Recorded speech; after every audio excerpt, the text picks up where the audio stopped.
ठीक है भाई, ये एम्फोटेरिक ऑक्साइड का मीनिंग बताया था मैंने, वो समझ लिया था? जी एम्फोटेरिक ऑक्साइड तक सुन लिया था ना?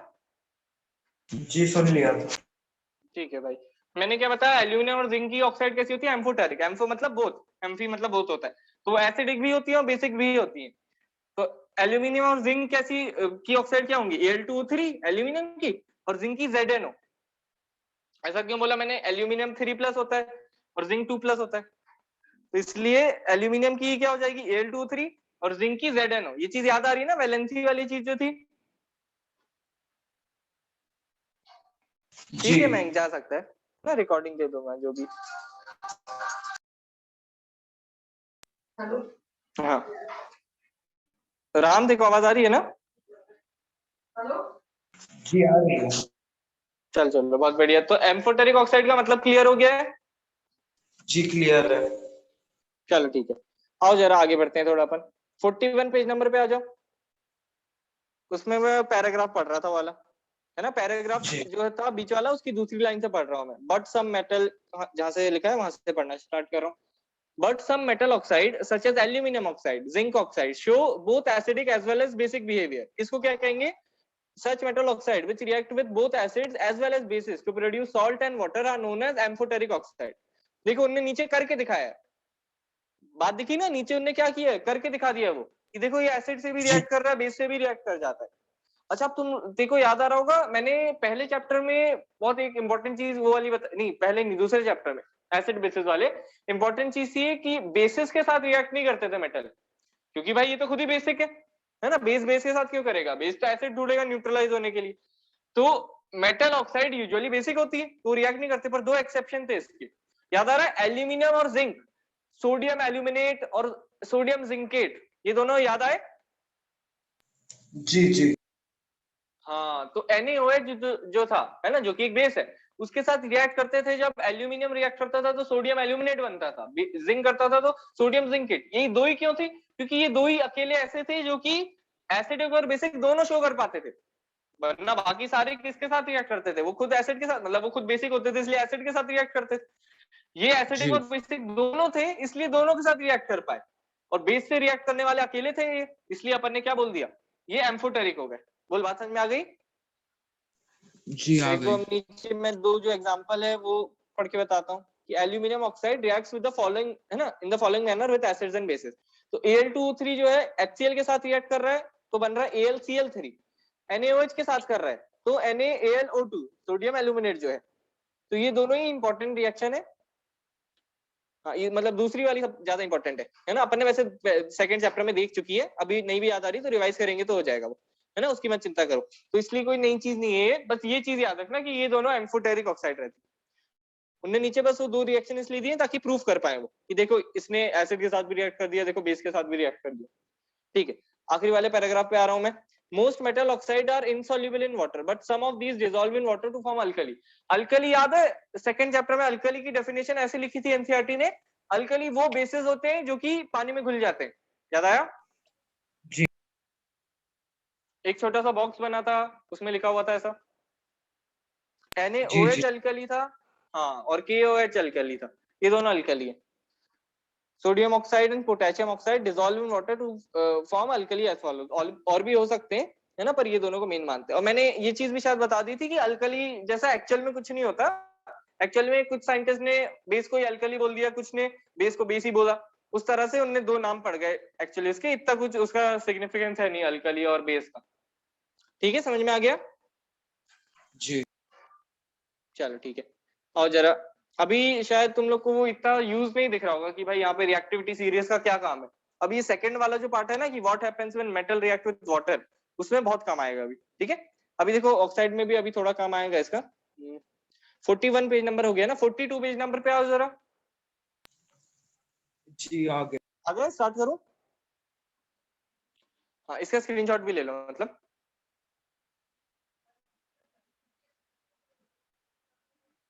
जी ले लिया। क्या? चलो बहुत बढ़िया। अब देखो मेटल ऑक्साइड का देख लिया अपन ने reaction. Black oxide special points है बेसिकली, उन्होंने शुरू शुरू में थोड़े स्पेशल टाइप के पॉइंट्स लिख दिए एनसीईआरटी में। तो वो लिखा दिया मैंने। एम्फोटेरिक ऑक्साइड क्या होती है, ब्लैक कलर की ऑक्साइड कॉपर की होती है। मेटल ऑक्साइड रिएक्ट करेगा तो मेटल मतलब मेटल ऑक्सीजन रिएक्ट करेगा तो मेटल ऑक्साइड ही बनेगी, ठीक है। मेटल ऑक्साइड का नेचर क्या होता है, वापस बताओ। बेसिक। बेसिक, एमओबी से मैंने याद करा है, उससे याद हो जाए तो अच्छा है। एमओबी मॉब, यानी मेटल ऑक्साइड बेसिक होती है, एमओबी मॉब। चलो ठीक है, छोड़ो, आ जाओ अब 42 पेज नंबर पे आते हैं अपन। यहाँ पे देखना तुम लोग समझ में आएगा कि इसका यूज क्या था, रिएक्टिविटी सीरीज का यूज कैसे होने वाला है। देखो एक बार और रिएक्टिविटी सीरीज बोल के बताओ। केना मागा अल्जन फीसन पब हचू हग अब ऊपर। ठीक है, केना का मग अल्जन फेसन पब, ठीक है। तो रिएक्टिविटी सीरीज है, मैं लिखते जाऊंगा। एक काम करो, 42 पेज नंबर की पहली 2-3 लाइन पढ़ के देखो, मन में ही पढ़ लो, पढ़ के देखो एक बार।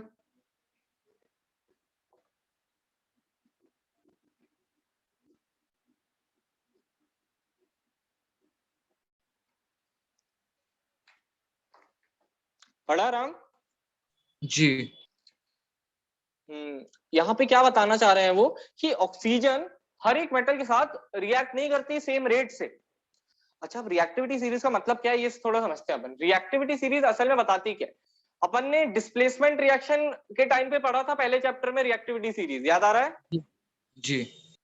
हाँ, इसका बहुत यूज है यहाँ पे भी। क्यों? क्योंकि रिएक्टिविटी सीरीज अपन को बेसिकली ये बता देती है कि कौन सा मेटल जो है, अच्छा मेटल क्या करता है, ये भी चीज याद करो, ये भी बहुत इंपॉर्टेंट चीज है। मेटल करता क्या था, इलेक्ट्रॉन गेन करता था या लूज करता था? मेटल लूज करता था। बहुत बढ़िया। मेटल किधर आते थे, लेफ्ट साइड में आते थे पीरियोडिक टेबल के, +1 +2 +3 ये वाले होते थे मेटल्स। तो ये क्या करेंगे, इलेक्ट्रॉन देंगे ना, ताकि +1 आ जाए, +2 आ जाए। कोई माइनस वाली चीज दे दोगे तो आप पे प्लस आ जाएगा। चलो ठीक है, तो ये जो है ये फिलहाल अपने पास मेटल्स है, अपन ने इनको अरेंज कर लिया रिएक्टिविटी के हिसाब से। अब रिएक्टिविटी सीरीज में जो टॉप पे मेटल होगा, इसका मतलब क्या है, ये टॉप पे क्यों, क्योंकि ये इलेक्ट्रॉन सबसे जल्दी देना चाहता है। अब थोड़ी बात समझ में आई? जी जी। सबसे आसानी से और सबसे जल्दी ये इलेक्ट्रॉन दे देगा। और प्लैटिनम जो है ये अच्छा मेटल है ही नहीं, क्योंकि ये इलेक्ट्रॉन या तो मतलब ऐसा हो सकता है कि इलेक्ट्रॉन ले ले तो वो तो नॉन मेटल हो गया, पर ये ना देगा ना लेगा। तो ये किस टाइप का है, ये हो सकता है बहुत कभी कभी, बहुत ही रेयरली कभी ये इलेक्ट्रॉन दे दे। तो क्या बोलेंगे इसको अपन, बहुत ही मतलब इनर्ट या नॉन रिएक्टिव टाइप का मेटल है। नोबल मेटल्स बोलते हैं इनको, ऐसा सुना है क्या कभी? नहीं, नोबल गैसेस सुना था बस। हाँ, नोबल गैसेस, नोबल का मतलब बेसिकली इधर ऐसा है कि जो कि रिएक्ट ना करता, उसको नोबल बोलते हैं, बड़ा है ना। जैसे इंसान को भी मैंने बोला बहुत नोबल इंसान है, यानी ज्यादा वो नहीं करता, लड़ाई झगड़ा टाइप नहीं करता, तो नोबल किसको बोलेंगे, है ना, जो कि ज्यादा रिएक्ट नहीं करेगा। तो ये मेटल जो रहेंगे यहाँ पे लास्ट में, जो मेटल्स हैं इनकी रिएक्टिविटी सबसे कम है ना, रिएक्ट नहीं करेंगे। वो वहां पे भी जो गैसेस थी उनमें 8-8 इलेक्ट्रॉन थे एंड में। सारी गैसेस कैसी है, ऑक्टेट कंप्लीट है उनका, रिएक्ट ही नहीं करती किसी से। तो इनको अपन नोबल गैसेस बोलते हैं, उनको इधर पे अपन नोबल मेटल्स बोल देते हैं, ठीक है। तो रिएक्टिविटी इसकी सबसे ज्यादा है, यानी ये फटाक से इलेक्ट्रॉन दे देगा, है ना, जी। एकदम जल्दी इलेक्ट्रॉन दे देगा, ये लूज कर देगा। और ये बहुत ज्यादा रेयरली कभी इलेक्ट्रॉन देगा ये। बोल, बात समझ में आई यहाँ तक? जी आप। अच्छा, अब सोच के देखो, ऑक्सीजन है क्या, मेटल है या नॉन मेटल है ऑक्सीजन? ऑक्सीजन। सोच के बताओ। ऑक्सीजन, एक सेकंड।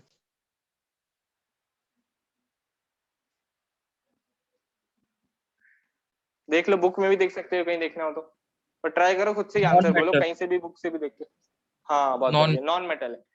क्यों, एक तो माइनस में आती है उसकी जो वैलेंसी है, -2 वैलेंसी है, और राइट साइड में ऊपर साइड आता है पीरियोडिक टेबल के, याद आ रहा है ना, उससे टिपो वाले रो में था वो। जी।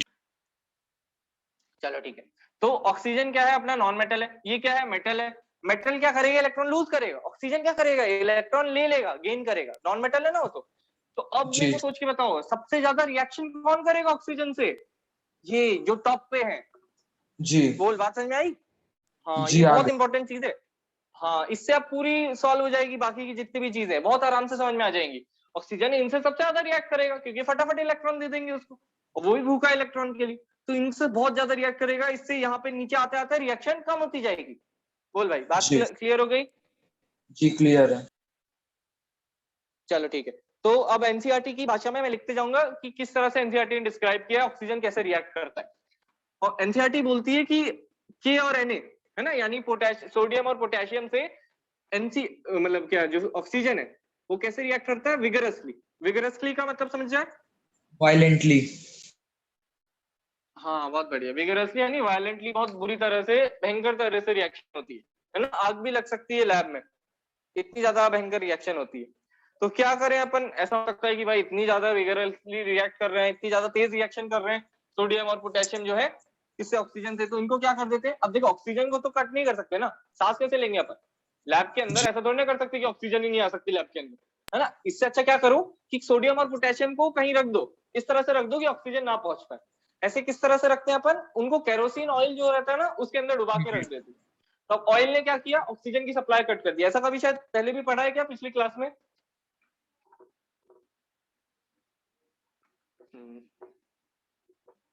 राम आवाज आ रही है? जी यार। ठीक है ठीक है।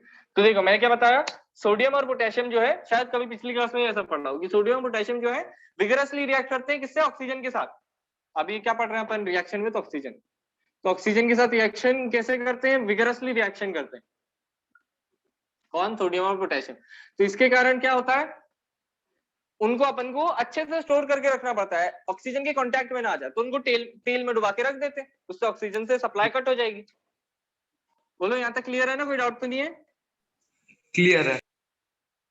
ठीक है भाई। तो केरोसिन ऑयल में रख दिया अपन ने सोडियम और पोटेशियम को, है ना। एनसीईआरटी ने ये चीज लिखी है, मैंने स्टार भी लगा दी वहां पे, बहुत इंपॉर्टेंट चीज है ये। और ये एग्जैक्टली ऐसा का ऐसा ही साथ में ना लेफ्ट साइड में बनाते जाओ पेज के, पेज नंबर 42 जो है उसके लेफ्ट साइड में खाली जगह जो है वहां पे ये चीज बनाते जाओ जो मैं सामने बना रहा हूँ।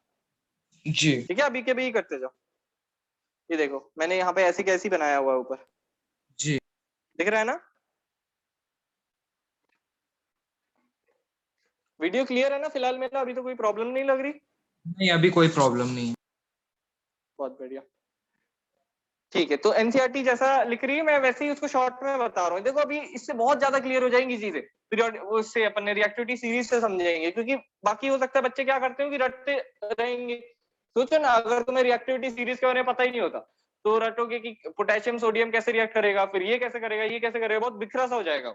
इसमें सीरीज में अपन को समझ में आ रहा है कि भाई ये सबसे ज्यादा रिएक्शन करेंगे क्योंकि ऊपर ये उससे कम, ये उससे कम। अब देखो मैं देखते जाना किस तरह से रिएक्शन कम होती जाएगी।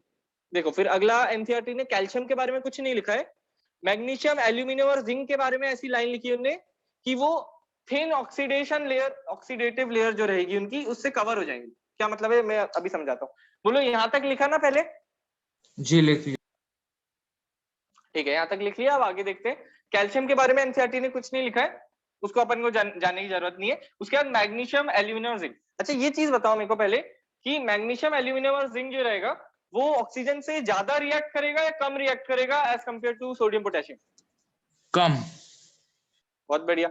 रिएक्टिविटी कम है ना उनकी, एक्टिविटी सीरीज या रिएक्टिविटी सीरीज जो बोलो उसमें नीचे आते हैं, यानी उसकी रिएक्टिविटी कम है, यानी इनको थोड़ा सा मतलब टाइम चाहिए बेसिकली इलेक्ट्रॉन छोड़ने में, इतनी आसानी से नहीं छोड़ेंगे। टाइम का मतलब मैं बोल रहा हूँ जैसे टेम्परेचर ज्यादा चाहिए थोड़ा, या ऐसी कोई कंडीशन चाहिए है जिसके कारण इनको इलेक्ट्रॉन छोड़ने पे मजबूर होना पड़े, है ना। यहाँ पे तो जैसे बहुत ही ज्यादा टेम्परेचर और प्रेशर चाहिए होगा, यहाँ पे थोड़ा बहुत टेम्परेचर यानी हल्की फुल्की हीटिंग करनी पड़ेगी या कुछ करना पड़ेगा। इनको तो किसी चीज की जरूरत नहीं है, ये तो एकदम ठंड में भी बहुत आराम से रिएक्ट किए जा सकते हैं। इनको हल्का रूम टेम्परेचर टाइप चाहिए रिएक्ट करने के लिए, और नीचे आते जाएंगे तो उनको बहुत ज्यादा टेम्परेचर चाहिए पड़ेगा रिएक्ट करने के लिए, आते हैं उस पर। फिलहाल ये देखो मैग्नीशियम, एल्यूमिनियम और जिंक के बारे में एनसीईआरटी ने लिखा है कि इनकी बन जाती है थिन, देखो एनसीईआरटी की लाइन लिख देता हूँ जैसे लिखिए, thin layer of oxide, thin layer of oxide. अब देखो यहाँ पे दिख रहा है ना रिएक्शन कैसे कम हो गई। इनने क्या किया, ये जो मेटल थे सोडियम और पोटेशियम, इनको अपन ने तेल के अंदर रखा तो रिएक्शन नहीं करते, तेल से बाहर निकालोगे जैसे ही तेल साफ किया उसका तो ऑक्सीजन के साथ बुरी तरह रिएक्शन करेगा, एक्सप्लोजन या वैसा टाइप का कुछ हो सकता है ना, एकदम आग पकड़ सकते हैं, कुछ भी हो सकता है वहां पे ये जब रिएक्ट करेंगे तो सोडियम और पोटेशियम। पर यहाँ पे देखो कितनी शांति मतलब हो गई ना, रिएक्शन कितनी कम हो गई। सोडियम, मैग्नीशियम, एल्यूमिनियम, जिंक क्या कर रहे हैं, बस एक ऑक्साइड की लेयर बन जाएगी इनके ऊपर, समझ रहे हो। मतलब इनकी बेसिकली बस थोड़ी चमक चली जाएगी, लस्टर चला जाएगा ऑक्साइड की लेयर कोरोजन के बाद, तो बस उतना होगा और कुछ नहीं होगा। बोल यहाँ तक क्लियर हुई बात? जी चलो बहुत बढ़िया। तो ये काम ना अपन हर एक में करते जाएंगे। अब देखो ये कितना इससे इजी हो गया समझना। तो ये covered by thin layer of oxide, magnesium, aluminium, zinc का ये अपन बात समझे। और क्या लिखा है, प्रिवेंट्स फर्दर ऑक्सीडेशन। हाँ ये भी एक इंपॉर्टेंट चीज है, बताता हूँ।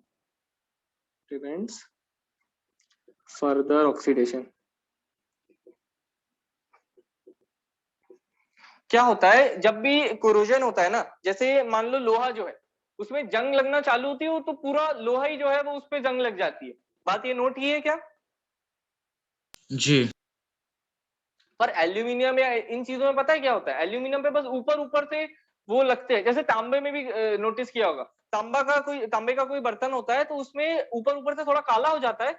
उसके बाद कभी नोटिस किया हो तो उसको थोड़ा नींबू और उससे साफ किया जाता है। नोटिस किया है कभी? जी जी।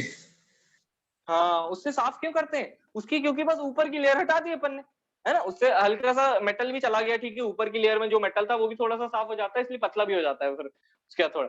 पर ठीक है, उससे उसकी शाइन वापस आ जाती है, पर चमकने लगता है वापस से।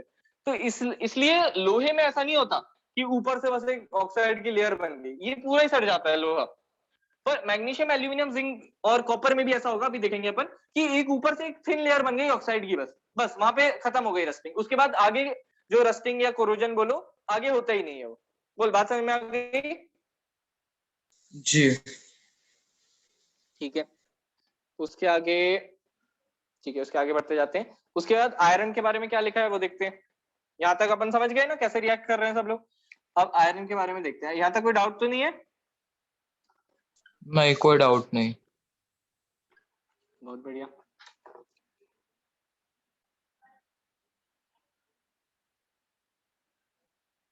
ठीक है, तो सॉलिड जो है वो कोई रिएक्शन नहीं देगा, है ना। मतलब उसको हीटिंग पे भी, हीट भी कर दो, अगर गर्म भी कर देंगे लोहे को, तो भी ऑक्सीजन के साथ अच्छे से रिएक्ट नहीं करता। वो बहुत सालों में करता है, जो कोरोजन, जो रस्टिंग बोलते हैं ना, जंग लगना, बहुत साल, मतलब इतनी जल्दी नहीं होती ना। कोई लोहे की चीज ली, उस पर जंग लग गई अगले दिन, ऐसा नहीं होता। तो उसको टाइम लगता है रिएक्शन करने में। जो सॉलिड रहेगा, सॉलिड यानी समझ रहे हो, जो ठोस, जैसे कोई आयरन का मैंने कोई ठोस जैसे वो पकड़ा हुआ है। अच्छा मैं दूसरी चीज बताता हूँ, सॉलिड हो गया। दूसरी चीज है आयरन फाइलिंग्स। आयरन फाइलिंग्स मतलब समझते हो?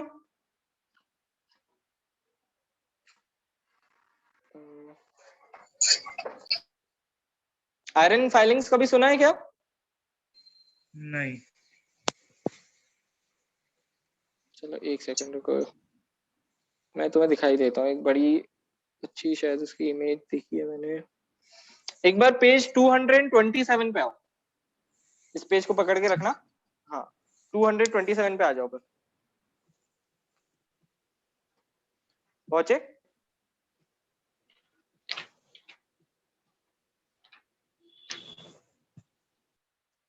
जी आ गया। उसमें नीचे वाला एक डायग्राम दिख रहा है, उसमें बेसिकली क्या है, आयरन का जो पाउडर है वो सर्कल जी जी। सर्कल सर्कल बना रहा है वायर के अराउंड। ये चीज दिख रही है क्या? जी दिख रहा है। हाँ, इस चीज को बोलते हैं बस आयरन फाइलिंग। क्या है ये? बेसिकली आयरन का जो पाउडर होता है ना, उसको एक तरह से घिस दो, बहुत जो पाउडर टाइप बन जाए, उसको बोलते हैं आयरन फाइलिंग्स। बात समझ में आई? जी आ गई। कभी इसको बाद में ही पढ़ेंगे जब अपन, तब भी देखेंगे। ऐसे में दिखाना चाह रहा था, आगे का भी थोड़ा बहुत देखते रहना चाहिए। सॉलिड की कोई रिएक्शन नहीं होगी, हीटिंग पे भी नहीं होगी। पर आयरन फाइलिंग जो होंगी, जो पाउडर टाइप रहेगा लोहे का, वो ना आग पकड़ लेगा। उसको हल्का सा भी हीट किया तो वो आग पकड़ लेगा। जी। बोले, बात समझ में आई? जी आ गई। ठीक है, तो यहाँ पे देखो क्या लिख रहा हूं मैं, बर्न विगरसली। ये तेजी से आग पकड़ लेंगे, इसको बस थोड़ा याद रखना, विगरसली। ये आयरन फाइलिंग जो होगी वो बुरी तरह जलने लगेगी। सॉलिड जो होगा, ठोस लोहा जो है, उसको कोई फर्क नहीं पड़ेगा। हीट भी कर दो, बहुत गर्म भी कर दो, तो भी इसको इतना फर्क नहीं पड़ेगा। बहुत धीरे धीरे करके रिएक्ट करता है ऑक्सीजन से, रस्टिंग जिसको जंग लगना जो बोलते हैं, बहुत धीरे धीरे होती है वो। ठीक है भाई। उसके बाद कॉपर में क्या होगा? अब देखो, अब एक यहाँ पे एक पैटर्न समझ में आएगा। देखो इन दोनों के बारे में भी एनसीईआरटी ने कुछ नहीं लिखा, मत चिंता करो इनके बारे में। ठीक है, कॉपर की बात करते हैं। अब यहाँ पे एक पैटर्न अपन को क्या समझ में आ रहा है, कि ऊपर जो था वो विगरसली रिएक्ट करता था, कुछ नहीं भी दो, एकदम ठंड रहेगी तो भी रिएक्ट करेगा, बहुत ज्यादा रिएक्टिविटी इसकी। ये क्या करते हैं, थिन लेयर ऑक्साइड की बन जाती है ना। बहुत सिंपल सी रिएक्शन है, इसमें कुछ ज्यादा नहीं लगता। अब यहाँ पे क्या करना पड़ रहा है, अपन को हीट देनी पड़ रही है। बात समझ रहे हो? अपन को एनर्जी देनी पड़ रही है कि भाई रिएक्शन कर दो प्लीज। ये बिना बोले कर देता था, बल्कि इतनी ज्यादा कर देता था कि अपन को एनर्जी मिल जाती थी इससे, है ना, क्योंकि इतनी विगरसली रिएक्शन कर रहा है, अपन को इससे एनर्जी मिल रही है कि बहुत ज्यादा एक्सप्लोजिव या आग भी लग सकती। तो बेसिकली क्या है, आग पहले तो नहीं लगी हुई थी, इसने आग लगा दी, इसने अपन को एनर्जी दे दी। लोहा क्या करता है, लोहा अपन से एनर्जी ले लेता है, तब जाके रिएक्ट करता है। ये पैटर्न दिख रहा है क्या? जी जी समझ गया। इससे बहुत क्लियर हो जाएगा, कुछ याद करने की जरूरत नहीं पड़ेगी, फिर अपने आप ही याद होता जाएगा सब कुछ। इस हिसाब से चलेंगे अपन रिएक्टिविटी सीरीज के हिसाब से। तो कॉपर क्या करता है, अपन ने यहाँ तक देख लिया। कॉपर क्या करेगा, देखो एनसीईआरटी की लाइन लिख देता हूँ exact. Hot metal is coated with black copper oxide.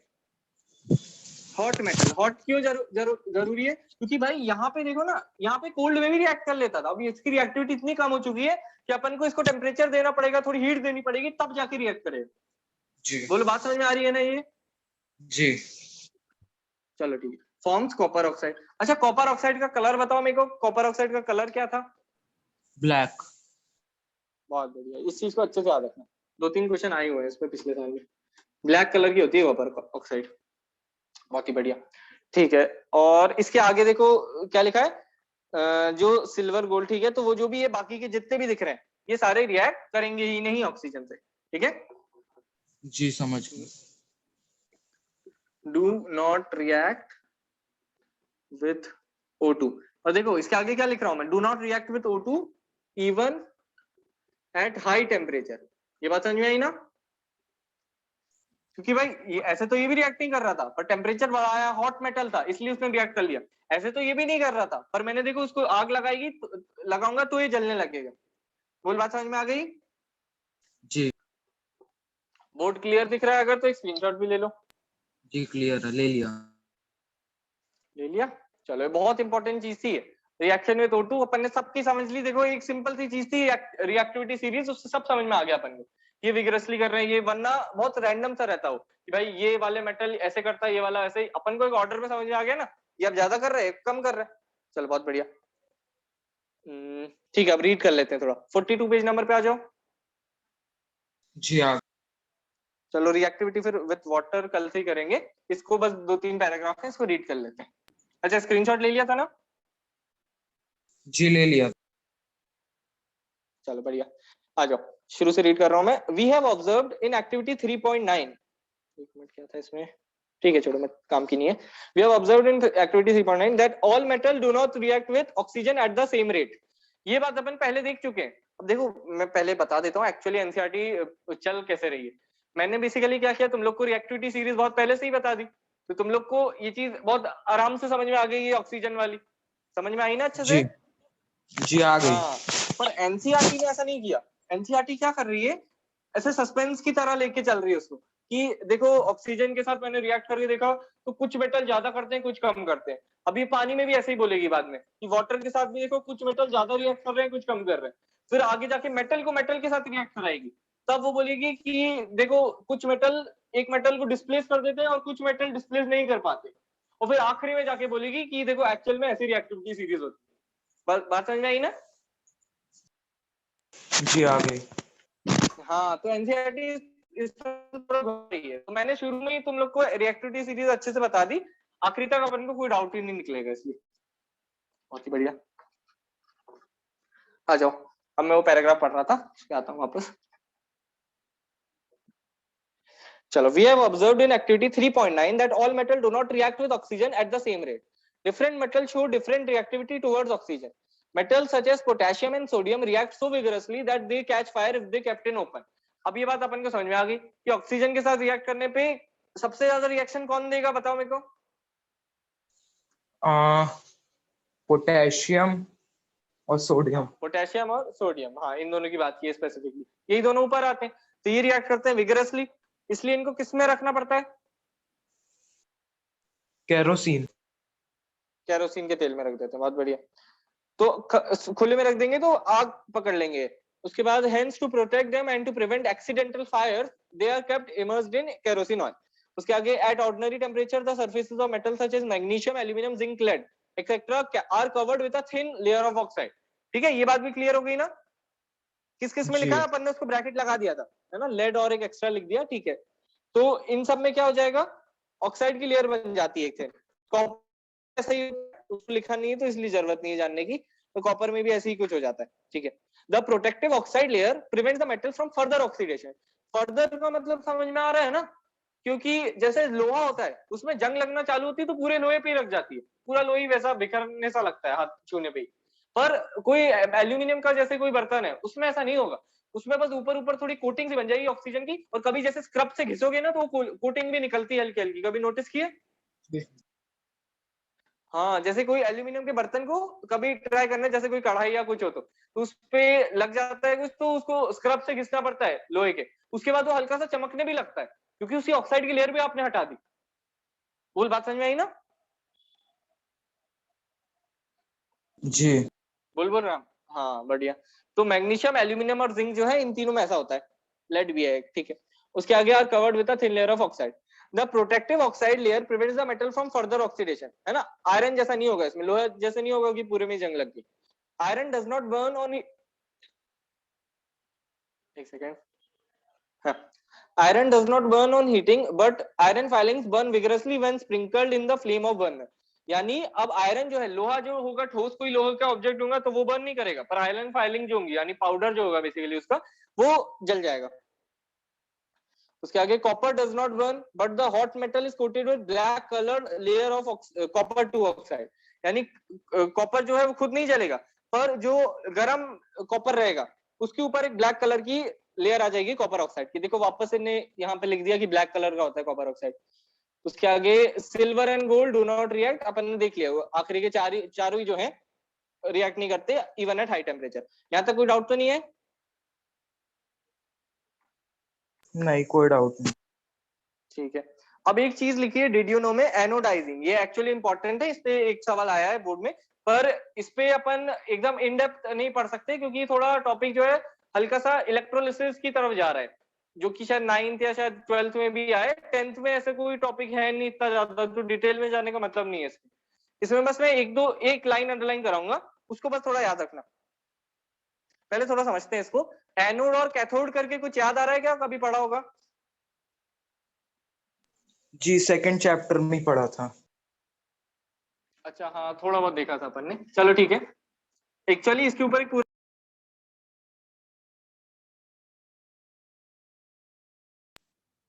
आवाज जी आ रही। हाँ, मैं बोल रहा था इसके ऊपर एक पूरा चैप्टर ही होता है, 9th में भी मेरे ख्याल से, 12th मतलब 9th में भी शायद होता है, 12th में तो होता ही है। तो वो सब बात की कहानी है, उसको मतलब जानने की जरूरत नहीं होती डिटेल में। इतना पता होना चाहिए, दो चीजें होती है, एक एनोड होता है और एक कैथोड होता है ना। तो इसको अपन जब एक बैटरी से कनेक्ट कर देते हैं तो इसमें जो भी चीजें होती हैं वो इधर से उधर या ऐसे कुछ मूव करती है। उस चीज को बोलते हैं अपन कि अपन, जैसे इस चीज को बोलते हैं इलेक्ट्रोलिसिस, है ना, कि अपन ने बैटरी से कनेक्ट कर दिया और अपन बेसिकली सॉल्ट को तोड़ रहे हैं। जैसे NaCl है, NaCl एक सॉल्ट होती है, तो इसको Na प्लस और Cl माइनस में तोड़ रहे हैं अपन, है ना, क्योंकि एक साइड पॉजिटिव हो जाएगा एक साइड नेगेटिव, तो नेगेटिव वाला पॉजिटिव के साइड चला जाएगा, पॉजिटिव वाला नेगेटिव के साइड चला जाएगा, तो ये सॉल्ट को खींच के तोड़ रहे हैं, इसको बोलते हैं इलेक्ट्रोलिसिस। बात समझ में आई? जी आ गई। बोलो बोलो, बात समझ में आ गई? हाँ हाँ ठीक है।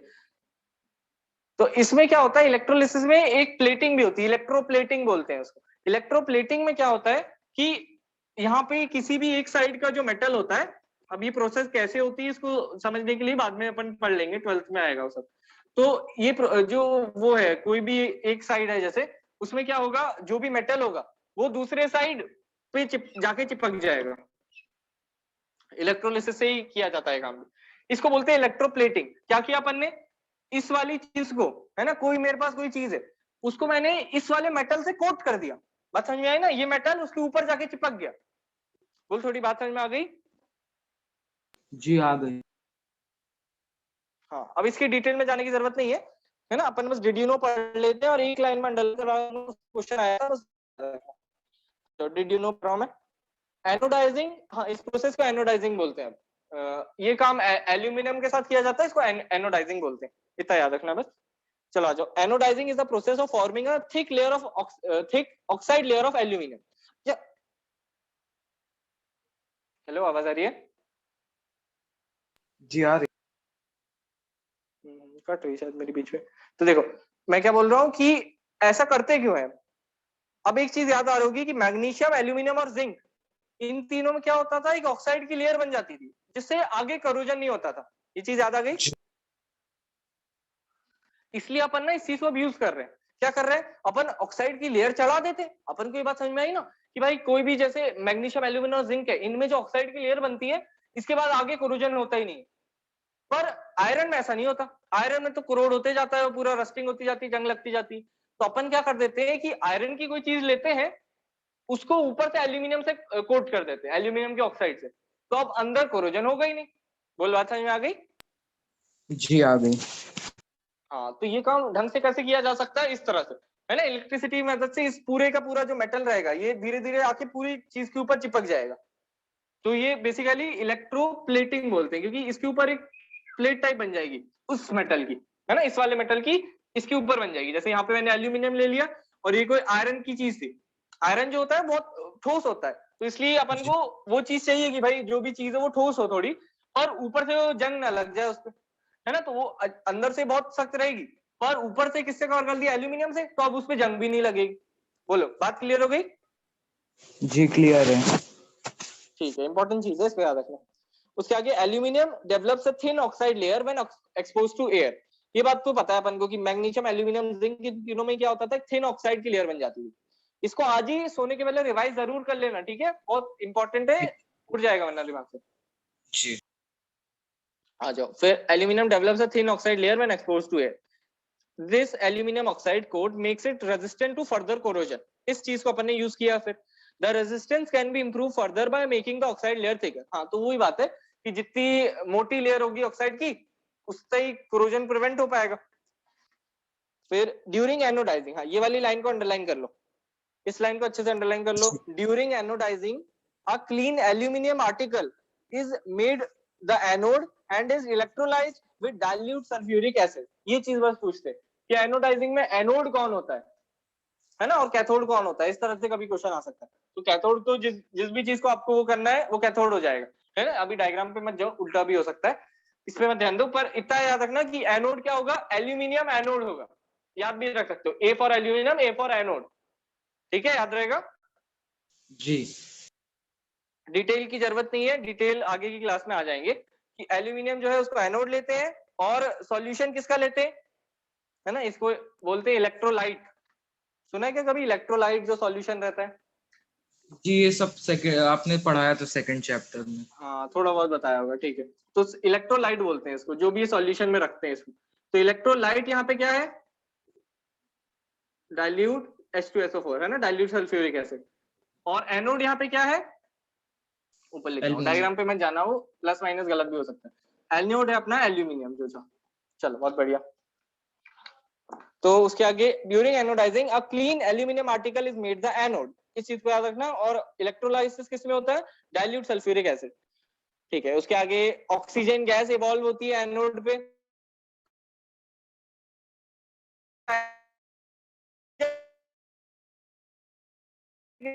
एनोड के ऊपर। बात समझ में आ गई ना। जी वहां पे ऑक्सीजन भी निकल रहा है ना एनोड पे। तो एनोड पे क्या बन जाएगा, एल्यूमिनियम ऑक्साइड बनती चली जाएगी और पूरा एल्यूमिनियम का आर्टिकल जो होगा कवर हो जाएगा उससे। फिर react with aluminium to make a thicker protective oxide layer. So this oxide layer can be dyed easily to give aluminum articles an attractive finish. Basically उनने डाई कर लिया उसको, मतलब जो क्या कोट कर दिया उसको एल्यूमिनियम ऑक्साइड से। उसके बाद उसको पेंट भी किया जा सकता है बोल रहे हैं, तो उससे वो ढंग का दिखने भी लगेगा थोड़ा। ठीक है, यहाँ तक कोई डाउट तो नहीं है ना। नहीं, कोई डाउट नहीं। ठीक है, आखिरी पैराग्राफ जो है उसको मैं रीड कर देता हूँ अब। और वो इतना ज्यादा काम का नहीं है आखिरी पैराग्राफ, ऐसे ही रीड कर देता हूँ जल्दी से। आफ्टर परफॉर्मिंग एक्टिविटी 3.9, छोड़ो, जानने की जरूरत नहीं है। You must have observe that sodium is the most reactive of the sample of metal taken here, है ना। तो ये बात तो अपन को पहले समझ में आ चुकी है। एक्चुअली यहाँ पे भी थोड़ी सी गलत चीज लिखी है उनने, याद है ना। सबसे रिएक्टिव कौन होता है बताओ मेरे को। पोटेशियम। हाँ, एक्चुअल में पोटेशियम होता है सबसे रिएक्टिव। देखो, 2 पेज आ गई, वो अपने आप को ही गलत प्रूफ कर देंगे। देखो 45 पेज नंबर पे आओ, रिएक्टिविटी सीरीज देखो, जी दिख जी रहा है ना उसमें पोटेशियम उन्होंने ऊपर लिख दिया सोडियम के। ठीक है भाई, कोई बात नहीं। तो 42 पे वापस आ जाओ। After performing activity 3.9 you must have observe that sodium is the most reactive metal of the sample taken है। अच्छा, मेटल सैंपल की बात हो रही है ना। हाँ, तो हो सकता है उन्होंने पोटेशियम लिया ही नहीं होगा। चलो छोड़ो, उसके आगे the reaction of magnesium is less vigorous implying that it is not as reactive as sodium, है ना। तो ये क्या बता रहा है, इनने अभी तक रिएक्टिविटी सीरीज बताई ही नहीं है ना अपन को तो पहले से पता है ये चीज, तो इसलिए वो बता रहे हैं कि देखो सोडियम ज्यादा रिएक्टिव होता है, मैग्नीशियम कम होता है, ऐसे वो धीरे धीरे करके पहुंचा रहे हैं रिएक्टिविटी सीरीज तक। is less vigorous implying that it is not as reactive as sodium, but burning in oxygen does not help us to decide about the reactivity of zinc, copper or lead. अब इन्हें क्या बोला कि अपन ने ये तो देख लिया कि भाई सोडियम ज्यादा रिएक्टिव है मैग्नीशियम से, और बाकी के कुछ मेटल थे वो तो एक जैसे ही रिएक्ट कर रहे थे, जैसे ये था ना MgAl Zn, ये सब क्या कर रहे थे, मैग्नीशियम एल्यूमिनियम जिंक ये सब एक ऑक्साइड की लेयर बना लेते थे ऊपर, तो अपन को इससे कैसे पता चलेगा कि कौन ज्यादा रिएक्टिव है ना। अब अपन को क्या करना पड़ेगा, पानी से भी टेस्ट करना पड़ेगा, पानी से रिएक्शन कौन कैसा दे रहा है, ठीक है, तो वो अपन कल से ही पढ़ेंगे अभी, ठीक है। उसके आगे क्या लिखा है, but burning in oxygen does not help us to decide about the reactivity of zinc, copper और लेड, ठीक है। Let us see some more reaction to arrive at a conclusion और ऑर्डर ऑफ रिएक्टिविटी, ठीक है। तो वो reactivity series तक पहुंचाना चाह रहे हैं सब लिख के कि देखो रिएक्टिविटी इस तरह से चल रही है, पानी के साथ देखेंगे तो ऐसा कुछ आएगा, फिर धीरे धीरे करके पूरी रिएक्टिविटी सीरीज बन जाएगी। छोड़ो उस पर जरूरत नहीं है, अपन को पहले से पता है। चलो भाई, आज की क्लास का कोई डाउट तो नहीं है? नहीं, कोई डाउट नहीं। ठीक है, एक चीज मैं लिख देता हूँ यहाँ पे, एनोडाइजिंग, है ना, डायग्राम भी बना दिया मैंने एक तरह से, इसका स्क्रीनशॉट लेना है तो ले लो। ले लिया। चलो बहुत बढ़िया, ठीक है, रिलीव कर सकते हो, कोई डाउट नहीं है तो। Thank you. हाँ भाई, वेलकम।